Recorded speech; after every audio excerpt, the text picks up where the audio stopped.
Eu sou Manuel Carvalho e este é o P24. O caso dos exames não para de acumular falhas.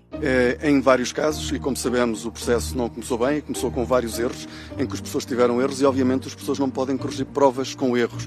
E infelizmente, e lamento e peço desculpa aos professores, houve professores que tiveram que corrigir 2 e 3 vezes a mesma prova precisamente porque foi identificado um erro. É lamentável, mas é a confirmação de que nós temos mecanismos de controle de qualidade e de garantir o rigor. É isso que estamos a fazer, vamos fazer até ao fim e garantimos toda a transparência, porque não há transparência como disponibilizar a prova na sexta-feira ao aluno, a classificação que ele teve em cada pergunta e ele verificar que aquela é a prova que ele fez e que a classificação... O Ministro da Educação desdobrou-se em garantias e em entrevistas às televisões para explicar um processo que correu mal e está a correr mal. Ontem, a história voltou a correr mal quando Fernando Alexandre constata que é preciso mais um dia para garantir que as avaliações são feitas de forma justa, sem erros nem mais tropelias. No próprio dia em que, disse o Ministro, 98% das provas estavam corrigidas, o público dava conta da crise de desconfiança que reinava entre os professores. E por simples dedução lógica, da desconfiança que se instalou entre milhares de alunos e pais. Com tantas falhas e tantas dúvidas até ao final do prazo do primeiro adiamento, ontem ao final da tarde, torna-se difícil acreditar que este processo pode ter um final feliz. Quando a horas do fecho do processo uma professora continuava sem saber como classificar respostas que não apareciam na íntegra na digitalização em que estava a trabalhar, torna-se muito difícil acreditar que, num dia, tudo ficará devidamente resolvido.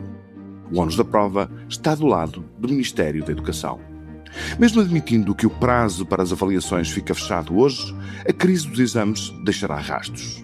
Na relação dos professores com a tutela política, na relação de alunos e pais com o sistema educativo, na dimensão da força política que Fernando Alexandre necessita para se manter à frente da educação em Portugal. A hora do balanço ainda não chegou. Até porque pode ser que o acesso dos alunos às suas provas seja completamente isento de dúvidas e de erros, como pode ser que os últimos dias sejam esquecidos com o regresso à normalidade no concurso de acesso à universidade. Pode ser, mas dificilmente assim será. Vamos ver e perceber como é que alguém que tem seguido o processo muito de perto, desde o seu começo, analisa a presente situação. Vamos falar neste episódio com a Andreia Sanches, grande repórter do Público, particularmente dedicada a acompanhar para o jornal os assuntos da educação. Este é o P24, o seu dia começa aqui.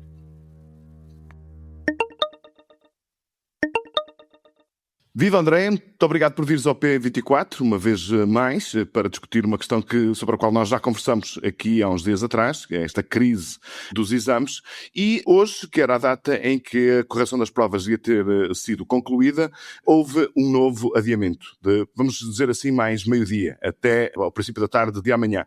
Estou olhando para todas as dificuldades que foram surgindo, inclusivamente hoje. Tu dirias que este tempo suplementar será suficiente para que tudo possa estar pronto para que as notas sejam devidamente publicadas na próxima sexta-feira, dia 17? Uma nota prévia, Manuel, o prazo foi prolongado até o final do dia, portanto é até o final até o final muito do bem. dia, até a meia da tarde. Eu neste momento não tenho qualquer capacidade de fazer previsões, porque este processo tem sido marcado por tantos imprevistos que não consigo dizer se de facto na sexta-feira, dia 17, que é a data prevista para que as notas dos alunos sejam fixadas nas escolas, se de facto tudo acontecerá com alguma normalidade. O que sabemos para já é que até esta quarta-feira os professores poderão continuar a classificar as provas que não conseguiram classificar até hoje. Sabemos ao longo de todo o dia, e isso tem sido uma marca nos últimos dias, temos falado com muitos professores de todo o país que estão envolvidos neste processo e sabemos que nesta reta final houve professores a receber mais provas para classificar, mais respostas de alunos para serem classificadas, que havia algumas indicações de que faltavam folhas de resposta, que as respostas estavam incompletas e outras questões que foram sendo levantadas ao longo dos últimos dias. Ao final da tarde de hoje, o Ministério enviou então um comunicado adiando o prazo que estava previsto para o final do dia de hoje, terça-feira, que é quando estamos a falar, para quarta-feira, e disse que a esmagadora maioria das respostas estavam classificadas, 98%, mas que os 2% de respostas que estavam ainda para classificar justificavam este prolongamento. E recordo que, como sublinho, aliás, como disseste, que é a segunda vez que este prazo é prolongado. O prazo inicial era 10, passou depois para 14 e estamos neste momento em 15, com o Ministério da Informação que dá a acreditar que tudo acabará bem nesta quarta-feira. Independentemente de se cumprir o prazo da correção, ou seja, o Ministério concluir no final do dia desta quarta-feira, portanto, que estão os 100% dos itens devidamente avaliados, fica aquilo que nós, no final desta terça-feira, cristalizámos de alguma forma com um título que era, portanto, o professores a considerarem, portanto, que este processo não tem credibilidade. Que consequências é que esta avaliação, que eu suponho será também extensível aos professores e aos próprios alunos, que consequências é que isto pode ter neste processo dos exames? Acho que há de facto um problema de credibilidade. Eu acredito, e todos acreditamos, os que temos estado a acompanhar este processo, e os professores, os diretores das escolas, que haverá um aumento muito significativo este ano de alunos que vão pedir uma reapreciação das suas provas, porque a verdade é que as dúvidas instalaram-se. O Ministério já anunciou uma medida para tentar mitigar essa avalanche de pedidos de reapreciação, dizendo que os alunos terão acesso à sua prova, no fundo, para poderem verificar... Que aquela prova era a deles e que a prova foi, de facto, a prova que eles fizeram.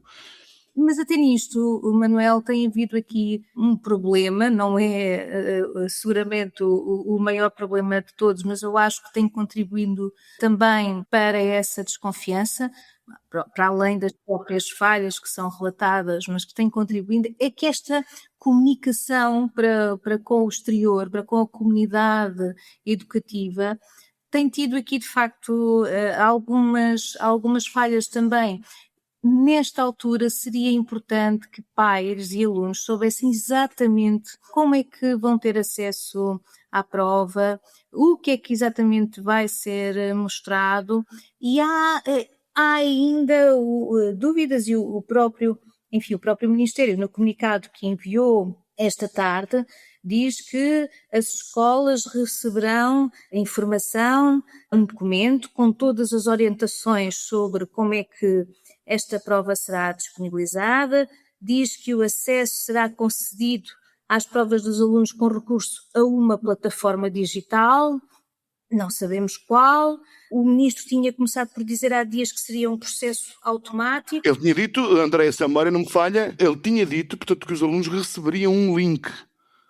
Falou-se da questão do link, que os alunos receberiam um link, aparentemente haverá um link, sim, mas mas cá está, e como diz o Ministério, as escolas, e cito o comunicado de hoje, as escolas receberão um documento com todas as orientações para esse processo.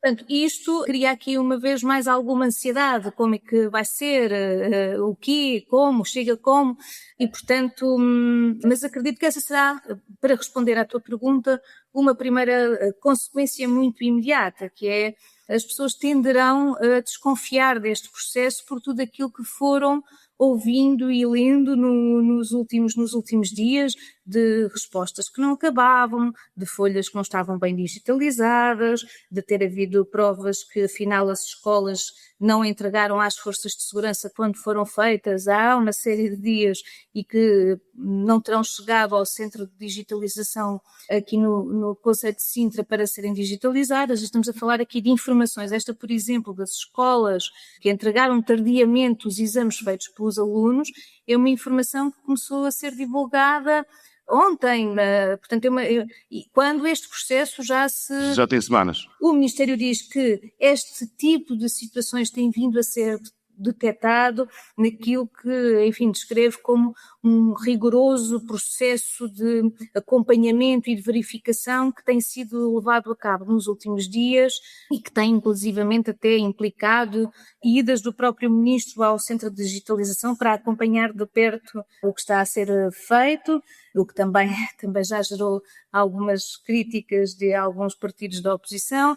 Mas, enfim, tem havido aqui um processo de verificação nos últimos dias mais apurado por aquilo que vai sendo dito pelo Ministério, que permitiu ir detectando estes problemas, as entregas tardias das escolas, as novas digitalizações de folhas que foi preciso fazer, mas há perguntas que ainda ao dia de hoje, e a esta hora, se o prazo não tivesse sido prolongado, é esta hora em que falamos, Manuel, estamos a falar, passam das 10 da noite, ainda havia, há pouco tempo, professores que não sabiam, por exemplo, o que fazer com folhas de resposta que ainda faltam, que estão incompletas, no fundo, respostas de alunos que não terminam. A folha de continuação daquela resposta não lhes aparece na plataforma. E, portanto, ainda havia professores há poucas horas a colocar esta dúvida: o que é que eu faço? Classifico o que tenho? O que legitima de alguma forma, portanto, todas as suspeitas sobre a viabilidade deste processo até ao final desta quarta-feira, ou seja, com tantas dúvidas,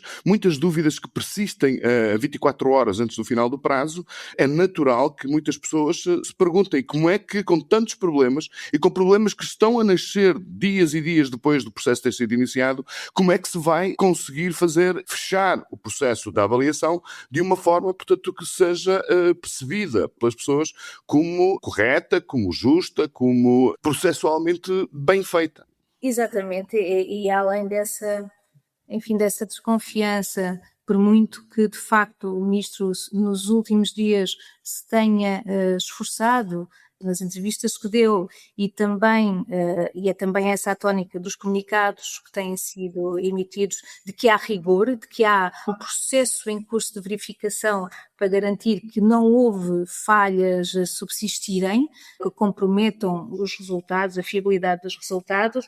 Por muito que haja esse esforço, eu acho que é quase impossível que não haja uma dúvida generalizada em relação ao processo e ao resultado do processo. E há uma outra consequência, Manel, que tem a ver com o estado de espírito dos professores. E os professores, em relação a este processo, eu acho que saem profundissimamente desgastados. Acho que isto foi...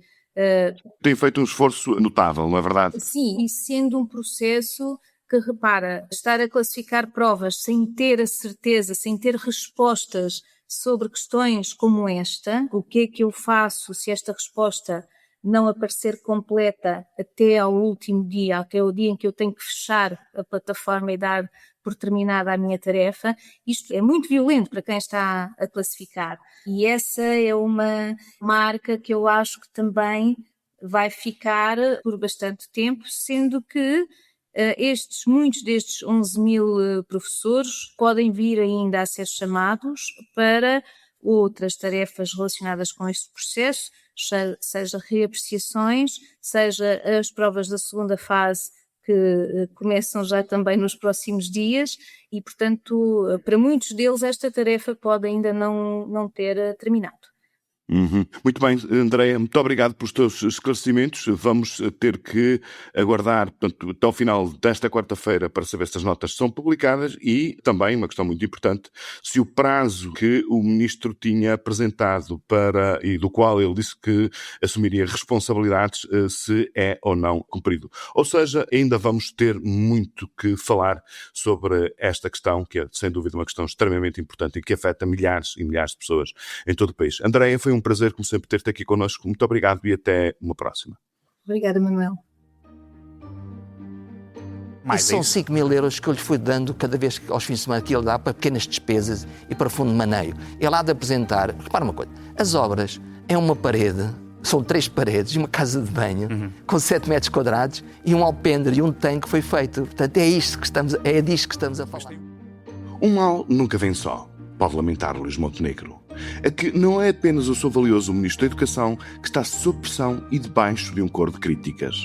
Também o valioso Ministro da Administração Interna está no centro de um furacão que aumenta de intensidade de dia para dia. A origem do problema é uma casa de campo em Odmira, ou melhor, as obras que o Ministro lá decidiu fazer e que nesta entrevista a Pedro Nevides, da TVI, tratou de descrever. Mas o que conta é o que está por trás dessas obras. Uma pequena empreitada de 20 a 30 mil euros que está a ser feita por uma empresa com sede a mais de 400 quilómetros. Uma empresa que, por sinal, fez 2 milhões de contratos com a PJ liderada pelo Ministro. Um tanque que é uma piscina e a prova de pagamentos feitos ao empreiteiro que tardam a aparecer. Já vimos este filme e já vimos os argumentos dados por Luís Neves para o justificar. Os políticos portugueses não perdem uma oportunidade para darem trunfos ao populismo. O P24 regressa amanhã. Tenha um excelente dia. Para não perder os novos episódios, subscreva este podcast do Público na sua aplicação preferida. Para além deste programa, há mais para descobrir em público.pt/podcasts. O Público fica no ouvido.